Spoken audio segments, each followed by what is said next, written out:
Good afternoon and thanks for joining us. I'm Judy Simpson. One of the holiday gifts that lasts a lifetime is the gift of reading. Now, there's no better source for books than a librarian. On this program, we often encourage you to visit your local library, but this afternoon we're bringing the professional librarians to you. It is a pleasure to welcome back a longtime contributor to Across the Fence, Amy Hallett. Amy is with the Vermont Department of Libraries in Bellows Falls. Also with us is Amy Olson. She's the director of the Lamphur Memorial Library in Hyde Park. Welcome to both of you. Thank you. Now, when we're done, we're going to let people know how they can get the Across the Fence book list, but let's start off reviewing children's books. Okay, let's do that. So Corduroy is the first book I've brought, and this is actually a book I remember from my childhood, and I think that's a great idea when you're thinking about what to give to kids. Pick something that you're really enthusiastic about. So Corduroy is the story of a teddy bear who lives in the toy department of a great big store, and he meets a little girl who wants very much to take him home, but her mother says, you know, I've spent enough money today, we're not going to do this, and look, he's missing a button. So Corduroy goes out looking that night to find the missing button and goes all over the department store in the dark, is found by the night watchman and brought back, and at the end of the story, goes home with the little girl. So this is very familiar territory. This is definitely for your earliest readers, even pre-readers, preschool.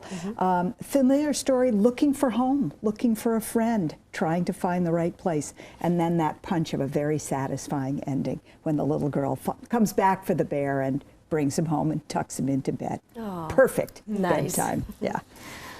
I have Good Night Sleep Tight by Mem Fox. It's the story of Bonnie and Ben and their favorite babysitter, Skinny Doug.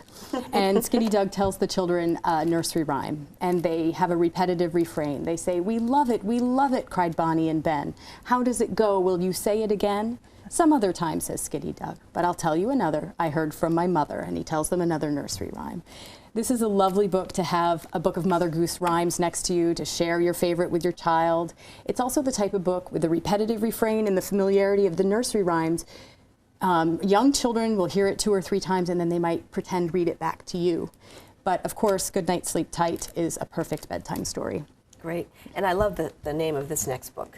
Yeah, Sophie Squash. So this is a real Vermont book. I mean, it's not. I don't think the author's from Vermont, Pat Zietlow Miller, or the illustrator, Ann Wilsdorf. But it begins at a farmer's market. So a little family, father, mother, and their daughter, go to the farmer's market. And the daughter, Sophie, picks out a squash. I think it's a butternut squash. You know, those brown ones with a kind of lumpy bottom. And it becomes her friend. She adopts it, she calls it Bernice. Every night she tucks it into bed with a bottle and a blanket.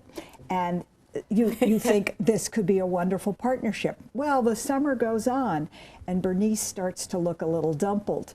Her somersaults aren't quite as good. She's getting freckles, and you know, as adult readers, we're worried about what's going to happen here. So she goes back to the farmer's market and she says to the farmer, what do squashes need to be healthy? And he says, fresh air, good dirt, and a little love. So Sophie plants Bernice. And in the spring, she sees some familiar leaves, and there are Bernice's babies.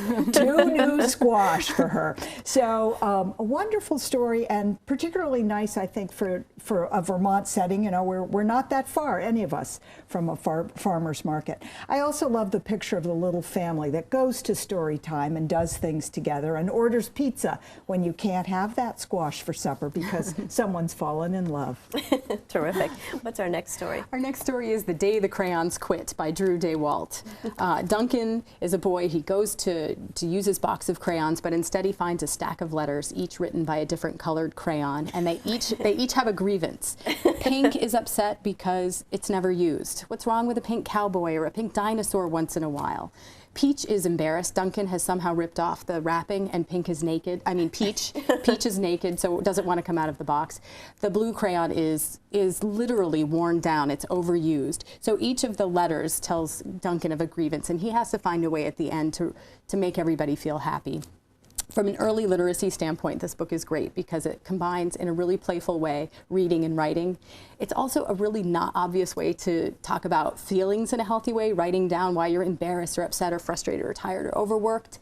It's mostly a lot of fun, and I would give this book to a child with a pad of drawing paper, a box of crayons, and some envelopes so that they could write some letters. That's great. Even crayons have grievances. Even I love that. Yeah. I saw it's on the bestseller list for kids too, and that to me means every independent bookstore in the state is going to have it on their shelves. It's really funny. It's fun. Yeah, that's great. So this is David Macaulay's Castle, and our viewers may be familiar with his larger books, the big format ones. He's best known for his really detailed architectural drawings and cutaways, so you can see how the castle is actually constructed. This one is aimed for kids who are just starting to read on their own. So this is like your first chapter book, and it's a wonderful mix of story and illustration and nonfiction with a really popular topic. So you understand by his careful drawings how a castle is constructed and what actually happens when the castle is under siege.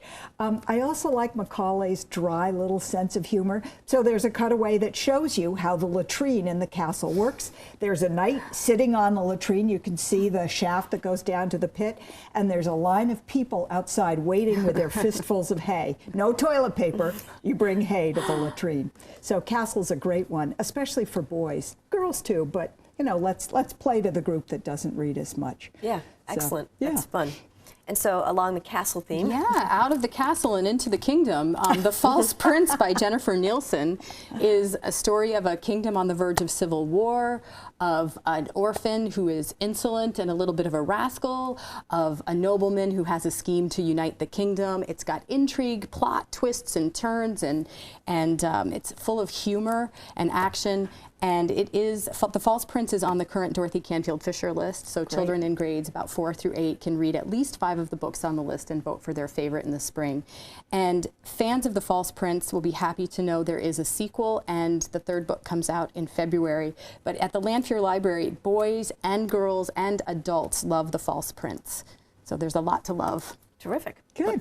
So I think we ought to talk about books for adults too. You know, it's not all children. So I brought one of the Lonely Planet guides. This one is England, and the one on the list is Israel.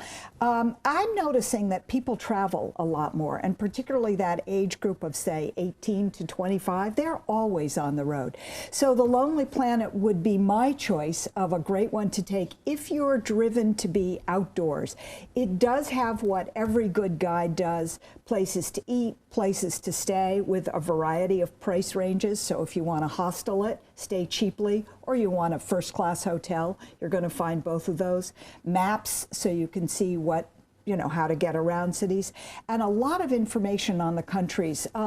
London has a whole section, England has a whole section on London, but also like the 20 most important things to see in England. So a good variety. High tea is one of them. Of course, if you're in England, you should try high tea. Compared to the other guides, this one assumes that you're going to want to walk. You're not going to be taking a taxi. It gives you information on how to take a taxi, but Lonely Planet assumes that there might be a little backpacker inside you. So that's the reason it's my favorite. Yeah. But you can find a variety of these in most libraries and at most bookstores, and you pick the one that really works for you. And so it's a great way to sort of plan out your trip before you go so that you see what you want to see and time it out. Yep. And you also get an idea of the variety in any country. I mean, you know, if you love being outdoors, then you're going to look for walks and mountains to climb and places to scuba.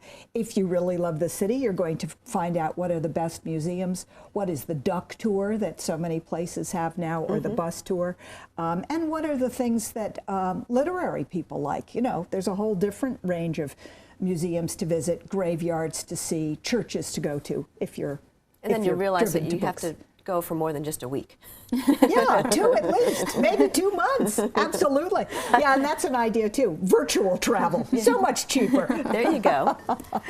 Oh, you could virtual travel with The North Country Life by Sidney Lee. He's Vermont's poet laureate. And Tales of Woodsman, Waters and Wildlife is a collection of essays and stories that tell about the events and the people who shaped Sidney Lee's love of the outdoors, so hunting and fishing and nature.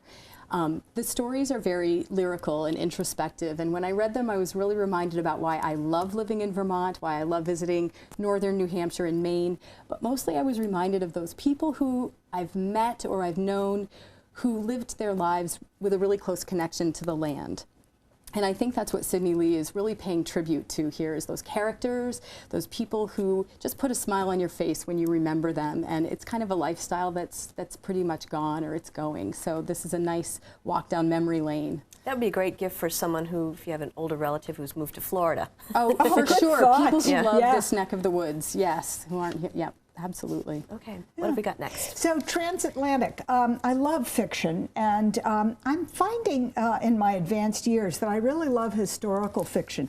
Colin McCann is a wonderful storyteller. He's Irish, and I remember his prize-winning book a few years back, Let the Great World Spin, which took as its central motif walking the high wire in New York City. This one is about people who cross the Atlantic, and in particular, 3 individuals. So the first one would be the 2 pilots who flew from Newfoundland to Ireland in 1919. The second is Frederick Douglass, once a slave, 1845, visiting Dublin. My mind is just boggled. I had no idea Frederick Douglass traveled to England.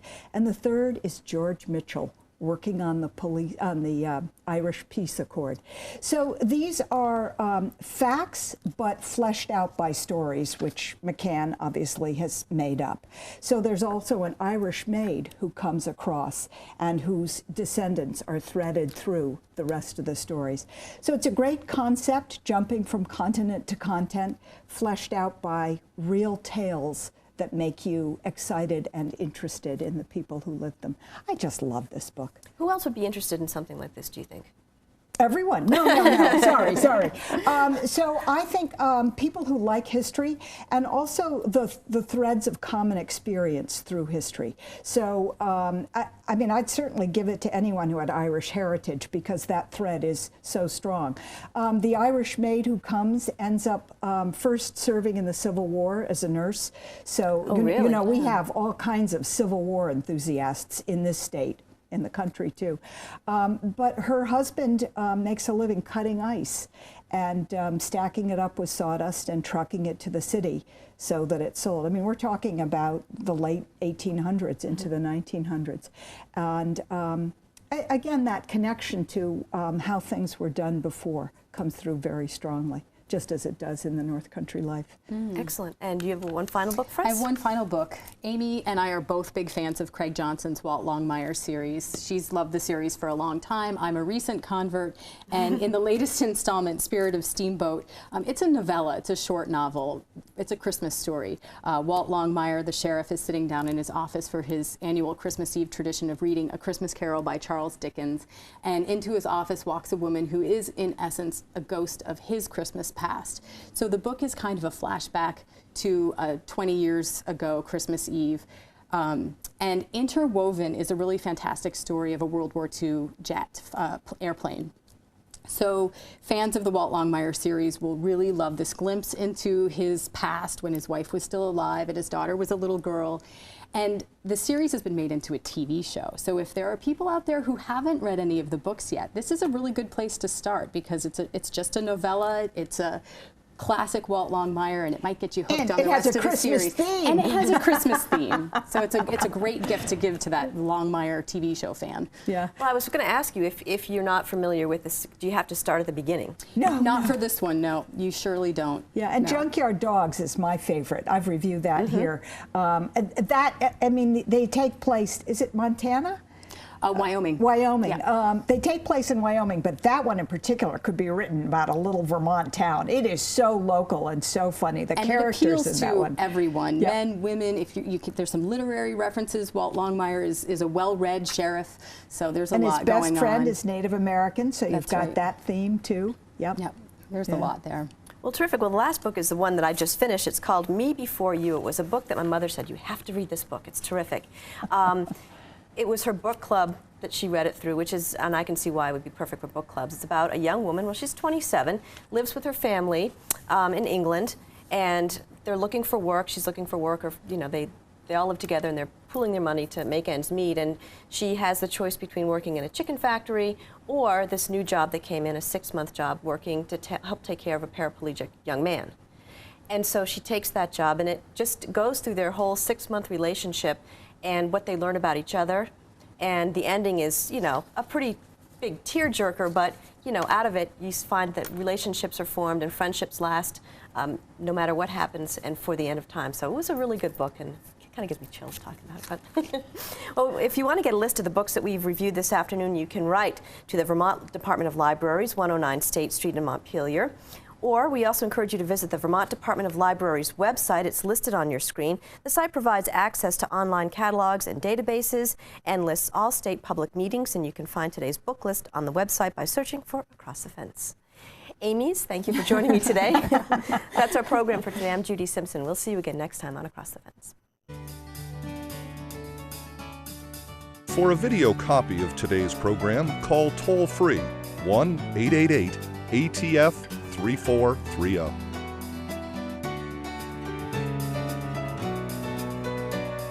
Across the Fence is brought to you as a public service by University of Vermont Extension and WCAX-TV.